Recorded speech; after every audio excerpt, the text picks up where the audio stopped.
ప్రాథమిక హెల్త్ని మనం ఎక్కడెక్కడ ప్రాథమిక హెల్త్ అంటే మినిమం మెడికల్ కేర్.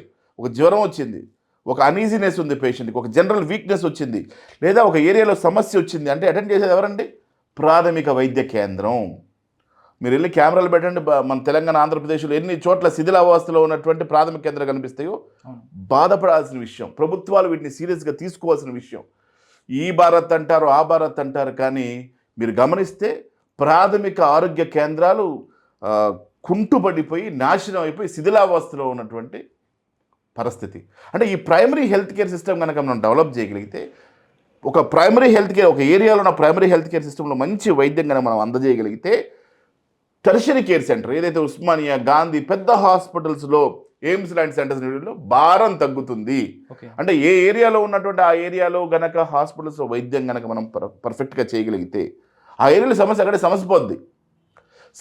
సమస్య పోవడమే కాకుండా నెక్స్ట్ లెవెల్ కేసులు మాత్రమే డిస్ట్రిక్ట్కి వెళ్తాయి, నెక్స్ట్ లెవెల్ కేసులు మాత్రమే పెద్ద టెర్షరీ కేర్ సెంటర్, అంటే ఫర్దర్గా వైద్యం అందాల్సినటువంటి పేషెంట్ అక్కడికి వెళ్తాడు. ఓకే, చిన్న దగ్గు, జలుబు, చిన్న జ్వరాలకు కూడా ఉస్మానియా, గాంధీ హాస్పిటల్ మీద పడితే లోడ్ ఎక్కువైపోయి క్వాలిటీ కేసులు చూడడానికి వీలు లేకుండా అయిపోద్ది. స్పెషలిస్ట్ వాళ్ళందరూ ఏదైతే ముఖ్యమైనటువంటి హాస్పిటల్స్లో పనిచేస్తున్నారో, పెద్ద పెద్ద హాస్పిటల్లో పనిచేస్తున్న డాక్టర్స్ అందరూ స్పెషలిస్ట్స్.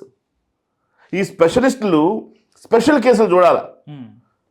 చిన్న కేసులు, జలుబు, దగ్గు ఇలాంటివి కావు, జ్వరాలు కాదు, పెద్ద పెద్ద కేసులు డీల్ చేయగలగాలి వాళ్ళు. ఓకే, అంటే మనం ఏం చేస్తున్నాం, ఒక స్పెషలిస్ట్ని వాడుకోవడంలో ఫెయిల్ అవుతున్నాం. అంటే ప్రాథమిక హెల్త్ కేర్ సెంటర్స్ కనుక బలోపేతంగా పనిచేస్తే మీకు ఆ ప్రాబ్లం పోతుంది. ఓకే.